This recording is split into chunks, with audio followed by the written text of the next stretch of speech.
নমস্কার বন্ধুরা, আশা করছি সবাই ভালো আছো। রাখি মিনি সংসার চ্যানেলে সবাইকে অনেক অনেক ওয়েলকাম। আর আমার সব ইউটিউব বন্ধুদের অসংখ্য ধন্যবাদ। দেখো, এখানে আমি ফ্রাইড রাইস করেছিলাম। তো কড়াইতে জল বসিয়ে দিয়ে জলটা এখন গরম হয়ে গেছে। গোটা গরম মশলা, তেজপাতা, সাদা তেল, নুন আর একটু লেবুর রস দিয়ে দিয়েছিলাম। লেবুর রসটা দেওয়ার ফলে ভাতটা না একটু ঝরঝরে হবে। তারপরে নাড়িয়ে দিয়েছি। আর এখানে দেখো, চালটা ভিজিয়ে রেখেছিলাম।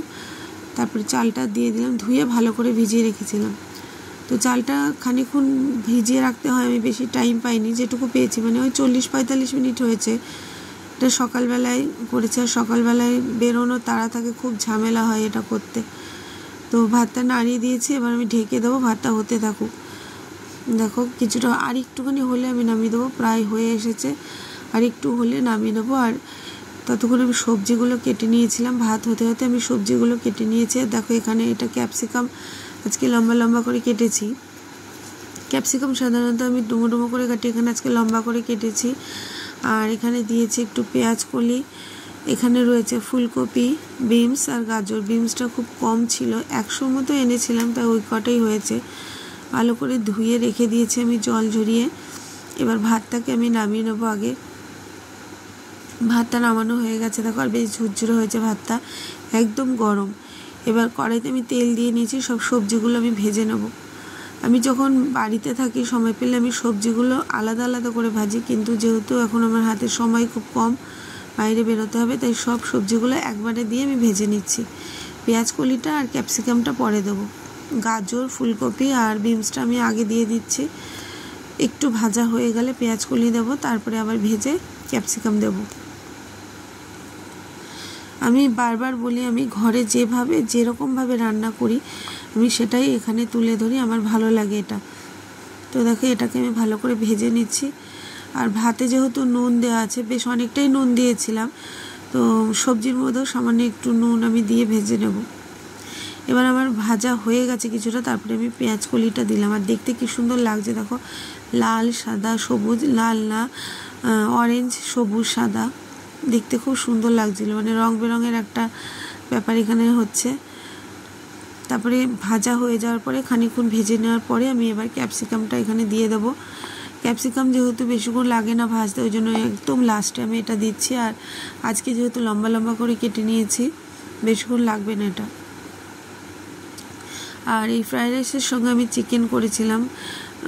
মা চিকেনটা খাবে না, কিন্তু ছেলে চিকেন আর ফ্রাইড রাইসটা খুব ভালো খায়, আর মা এমনি ফ্রাইড রাইসটা খেয়ে নেবে। একটু মিষ্টি মিষ্টি ঝাল ঝাল করেছিলাম, আমি লঙ্কা দিয়েছিলাম, কয়েকটা কাঁচা লঙ্কা চিড়ে দিয়ে দিয়েছিলাম। দেখো, সবজিগুলো আমি ভালো করে ভেজে নিচ্ছি। গ্যাসটা পুরো জোর দেয়নি, আমি মিডিয়ামে রেখেছিলাম। পুরো জোর দিলে আবার পুড়ে যাবে, সেদ্ধ হবে না। দেখো, হয়ে গেছে। আর কড়াইটা দেখো একটু পুড়ে গেছে।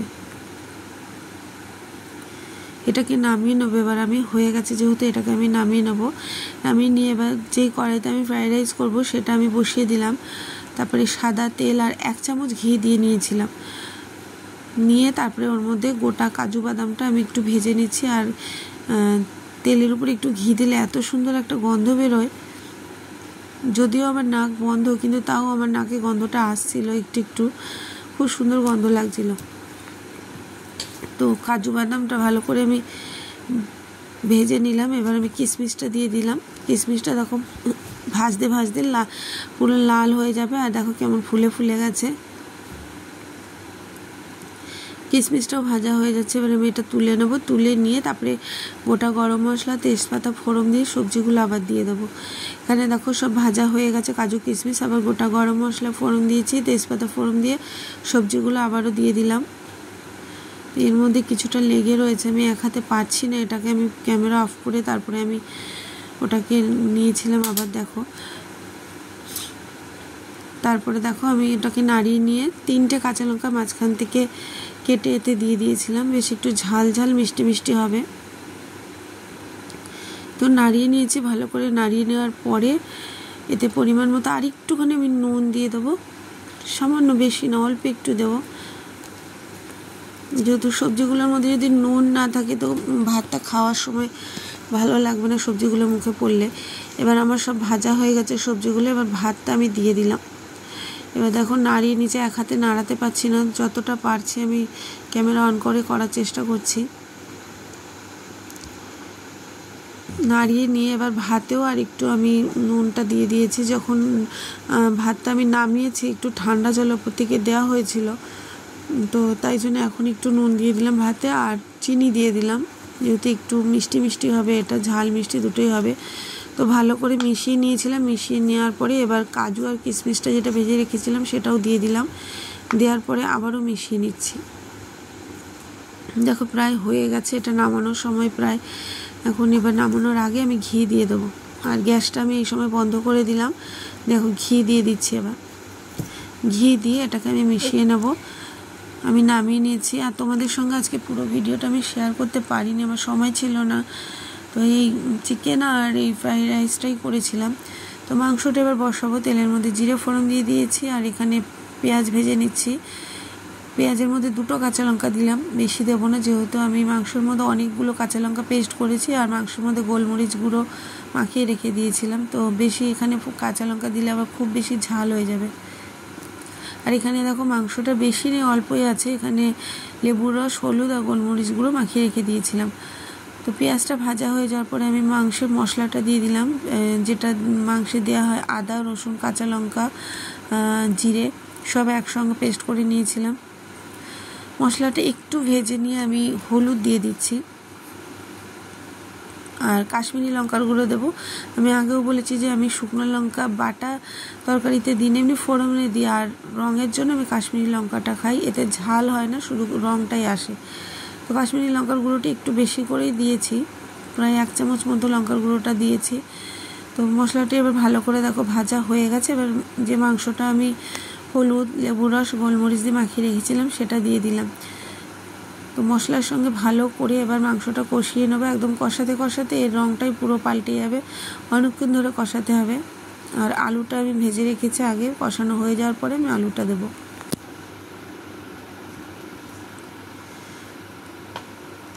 দেখো প্রায় কষানো হয়ে গেছে। আমি কিন্তু আগে নুন দেয়নি, নাহলে জল বেরিয়ে যেত। দেখো নুনটা এখন দিচ্ছি। কষানো হয়ে যাওয়ার পরে আমি নুনটা দিয়েছি। আমি আবারও এখানে নুন দেওয়ার পরে কষিয়ে নেব। একদম কষাতে কষাতে পুরো তেলটা ছেড়ে দেবে যখন, তখনই বোঝা যাবে যে আমার মাংসটা কষানো হয়ে গেছে। আর আমি টমেটো দিতে ভুলে গেছিলাম, লাস্টে জল দেওয়ার আগে একটা টমেটো দিয়ে নিয়েছিলাম। দেখো তেলটা পুরো পাশ থেকে ছেড়ে দিয়েছে, আর কালারটা এত সুন্দর এসেছে, ঝাল ঝাল বেশ ভালো হয়েছিল।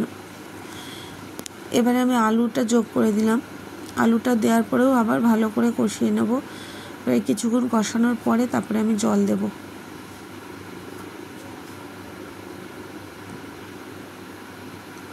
আলুটা দিয়ে ভালো করে আমি কষিয়ে নিচ্ছি।